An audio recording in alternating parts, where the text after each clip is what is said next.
نحمده ونصلی علی رسولہ الکریم اما بعد فاعوذ باللہ من الشیطان الرجیم بسم اللہ الرحمن الرحیم۔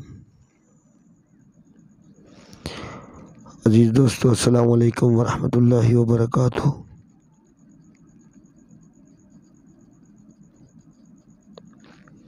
اس مرتبہ پھر آپ دوستوں کی بہت زیادہ اصرار کے اوپر علم رمل کے اوپر ہی ویڈیو لے کے میں پیش خدمت ہوں دوستوں، کیونکہ ہماری ایک سیریز چل رہی ہے۔ بہت سارے دوست کہتے ہیں کہ ہمیں ذائچہ پڑھنا بتاؤ، تو جب یہ لوازمات ہی نہیں پتہ چلیں گے ذائچے کے کون سے گھر کا تعلق کس چیز کے ساتھ ہے اور اس میں کون سی شکل آئے گی، تو ہم کیسے اس سے جواب اخذ کریں گے؟ جب تک ہمیں یہی نہیں پتہ چلے گا میں اس کو کیسے پڑھنا سکھا سکتا ہوں؟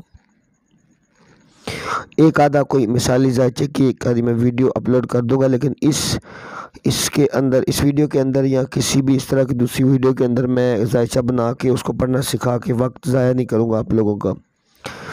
تو پہلی ویڈیو آئی جو 8ویں ویڈیو تھی ٹوٹل گنتی کے لحاظ سے، وہ پہلے 4 خانوں کے اوپر تھی، اور دوسری 5 6 7 8 یعنی کہ 9ویں جو ویڈیو آئی وہ 5 6 7 8 نمبر خانوں پہ تھی۔ آج جو میں یہ ویڈیو آپ دوستوں کی خدمت میں پیش کر رہا ہوں اس کے اندر میں ذکر کروں گا خانہ نمبر 9 کا۔ بھئی یہ کس چیز سے منسوب ہے؟ اس کو بیت السفر کہا جاتا ہے۔ سوری، یہ میری کیمرے کے تھوڑا سا سٹینڈ کا بیت السفر، سفر کا گھر۔ اب اس کا تعلق کس چیز سے ہے؟ اس کو منسوب ہم کریں گے دور دراز کے سفر سے، جیسے تیسرے خانے کو ہم نے قریبی سفر سے منسوب کیا تھا، دور دراز کے سفر سے منسوب کریں گے۔ جیسے کہ بیرون ملک کوئی بندہ سفر کرتا ہے تو اس کے حالات کو ہم اس خانے سے دیکھیں گے۔ دوسری چیز یہ ہے کہ کسی کے خواب کی تعبیر دیکھیں گے تو ہم اس گھر سے دیکھیں گے۔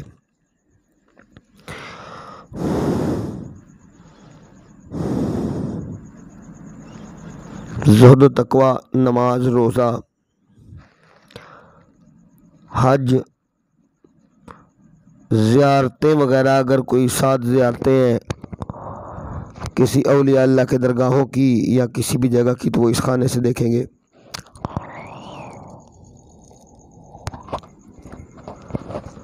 اب باپ کے خانے کو گنو۔ میں بول رہا ہوں نا کہ یہ خانوں کا کھیل ہے۔ جس طرح کہ ذائچہ تھا 1 2 3 4 5 6 7 8 اور یہ 9، چوتھا گھر تھا باپ کا گھر۔ 1 2 3 4 5 اور 6۔ اب یہ آپ کے باپ کا بیت المرز ہے، کیونکہ چوتھا گھر تھا باپ کا گھر، تو یہاں پہ لکھتے ہیں مرز باپ کا مرز ہے کوئی، تو ہم اس سے دیکھیں گے کہ کس قسم کا مرز ہے، کیونکہ وہ میں نے بات سمجھائی۔ چوتھا گھر جو ہے وہ تعالیٰ سائل ہوتا ہے، جو پہلا گھر باپ کا وہ پہلا گھر ہوگا، چوتھا گھر یعنی یہ باپ کا گھر ہے، آپ کے فادر کا گھر ہے، بیت الارض بھی کہا جاتا تھا۔ 1 2 3 4 5 اور 6، یہاں سے ہم اپنے باپ کی مرز کو دیکھیں گے۔ 9ویں گھر کے اندر ہم آ کے باپ کے مرز کو دیکھیں گے۔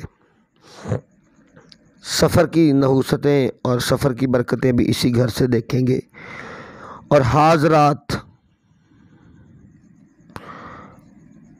آصیب و جنات وغیرہ، یہاں سے ہمیں پتہ چلے گا کہ اگر کسی ذائچے کے اندر ہم نے چیک کیا کہ ہمارے مریض کے اوپر کیا مسئلہ ہے، اگر جنات آتے ہیں، بیت المرز دیکھیں اور بیت الحاضرات دیکھیں گے، تو یہاں سے ہمیں پتہ چلے گا کہ ہمارے مریض کے اوپر حاضری ہوگی یا نہیں ہوگی، یا یہ بھی یہاں سے پتہ چلے گا کہ میں یہ چلہ کرتا ہوں یا یہ وظیفہ کرتا ہوں یا یہ عمل پڑھتا ہوں، اس کے اندر میری کامیابی مجھے اللہ نے نصیب کرے گا کہ نہیں کرے گا یعنی یہ غیب دانی تو اللہ ہی جانتا ہے، لیکن برکیف اس خانے کے اندر سے ہم اپنے علم کو دیکھ سکتے ہیں کہ میرے علم کے اندر مجھے کامیابی ہوگی یا نہیں ہوگی جو علم کر رہا ہوں۔ تو علم رمل ایک ایسا علم ہے جو کہ چلتے چلتے آپ کا استاد بھی خود بن جاتا ہے۔ آپ کوئی چلہ کریں گے، آپ کے اساتذہ آپ کو بتائیں گے، تو اساتذہ اگر رمل جانتے ہیں تو اس سے پڑھ کے بھی بتا سکتے ہیں کہ ابھی فی الحال کامیابی ہے یا نہیں ہے۔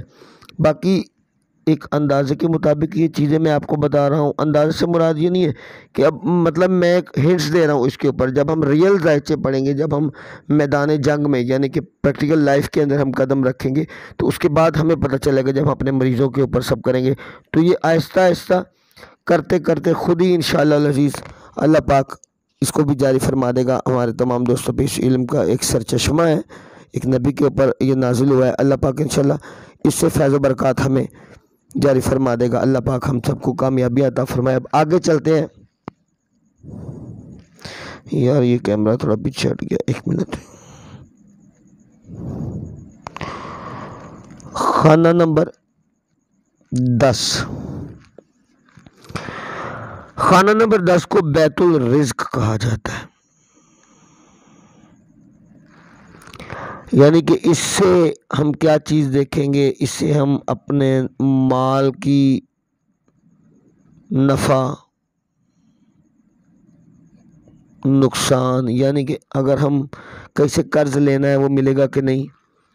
اور اب یہاں سے اب ہم بات کریں گے چور کے مقام کو بھی یہیں سے دیکھا جائے گا کہ ہمارا چور اس وقت کہاں ہے یا کس طرف گیا ہے۔ تیسری چیز ہے، جس طرح میں نے باپ کے بیت المرز آپ کو دکھایا، اسی طرح یہ 10 آپ کی اولاد کا بیت المرز ہے۔ اولاد کے مرض کو دیکھنا ہے تو ہم اس 10ویں خانے میں سے دیکھیں گے۔ اب اگلی بات کروں کہ ماں کا خانہ بھی یہی ہے، ماں کا، آپ کی ماں کا خانہ یہی ہے، ماں نہیں ماں کا خانہ یہ ہے۔ پیر و مرشد کے احوال حالات جاننے ہیں تو وہ یہیں سے ہی ہم دیکھیں گے۔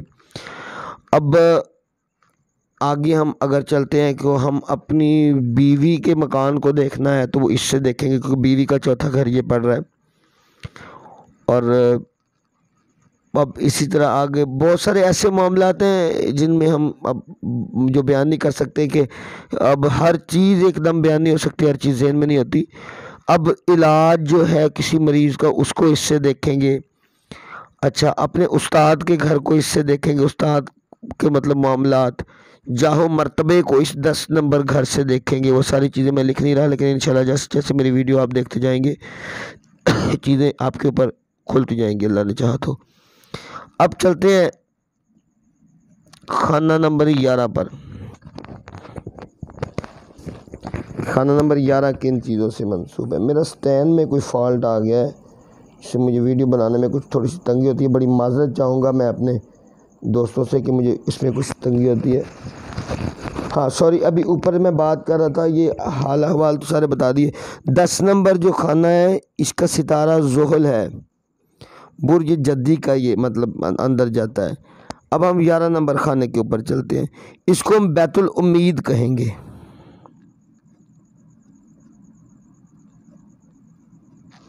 بیت الامید یہ اب کسی چیز کی مطلب امید سے یہ ہم وابستہ، امیدوں کو اس سے وابستہ کرتے ہیں۔ جگری دوستوں کو دیکھنا ہے، جو ہمارے جگری دوست ہیں وہ ان سے دیکھے جائیں گے۔ اچھا، دوسرا اپنے بھابھی کا گھر یہ ہے، بھابھی کے حال احوال دیکھنے، کیونکہ بھائی کی بیوی ہے، بھائی کا تیسرا گھر تھا، تیسرے سے 7واں گھر یہ پڑے گا، تو بھائی کی بیوی کا گھر یہ ہوگا، اور بہن کے خاوند کا گھر یعنی کہ بھابھی کا اور بھابھی کے علاوہ آپ کے بہنوئی کا گھر بھی یہی ہوگا۔ اور اب بات کروں اپنے بیٹوں کی، بچوں کی شادیوں کو آپ یہاں سے دیکھ سکیں گے، مال کے آنے جانے کو یہاں سے دیکھ سکیں گے، اور بھی بہت سارے مطلب اس طرح کے معاملات ہیں، جس طرح کے نقوش ہیں، ان کی زکوٰۃ دینی ہے آپ نے، ان کو آپ یہاں سے کامیابیاں ادھر سے بھی دیکھ سکیں گے عملیات کے اندر۔ تو تعلق اس کا بھی ستارہ زحل اور برج دلو کے ساتھ ہے۔ اب ہم چلتے ہیں 12ویں نمبر خانے کی طرف۔ ایک منٹ میں یہ پیپر سیٹ کرنے دیجیے گا۔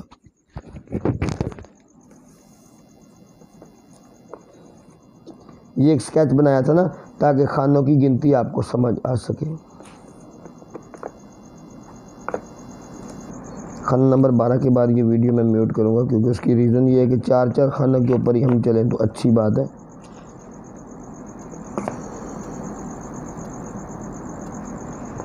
خانہ نمبر 12।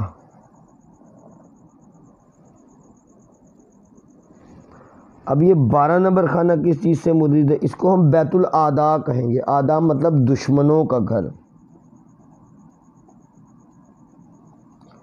حاسدوں کا گھر۔ اور تیسری چیز ہے کہ ہمارا کوئی بندہ قید میں ہے، کسی نے اس کو پکڑ لیا ہے، حبس بے جا میں رکھ لیا ہے، یا کسی جرم کی سزا میں اگر قید میں ہے، اس کے حالات کو ہم یہاں سے دیکھیں گے۔ اور تیسری چیز یہ ہے کہ اگر دشمنوں کی آپس میں دوستیاں وغیرہ دیکھنی ہیں، ان کے ہم نے اسٹریٹجیز کو دیکھنا ہے، وہ ہم یہاں سے دیکھیں گے۔ لین دین کو ادھر سے دیکھیں گے، یہ میں تھوڑا لکھتا چلوں۔ قرض کا لین دین ادھر سے دیکھیں گے، قرض کی واپسی ادھر سے دیکھیں گے۔ اور اب میں بات کر رہا ہوں نا کہ بہت سارے ایسے معاملات ہوتے ہیں جو کہ ایک دم ذہن کے اندر نہیں ہوتے۔ انشاءاللہ جیسے جیسے اب ذائچے بناتا جاؤں گا، آپ لوگوں کو سمجھاتا جاؤں گا، تو آگے ان چیزوں کے اوپر بھی ہماری انشاءاللہ العزیز بات چلتی رہے گی۔ اب خانہ نمبر 12 کی بات کروں تو اس کا ستارہ مشتری ہے اور برج حوت کے ساتھ منسوب ہے۔ 12 بروج ہیں یہاں پہ، برج سارے پورے ہو گئے، حوت اور یہ مشتری، یہاں پہ 12 بروج بھی پورے ہو گئے، 12 خانے بھی پورے ہو گئے، جن سے ہمارے احکامات کا تعلق تھا، حکموں کا تعلق تھا۔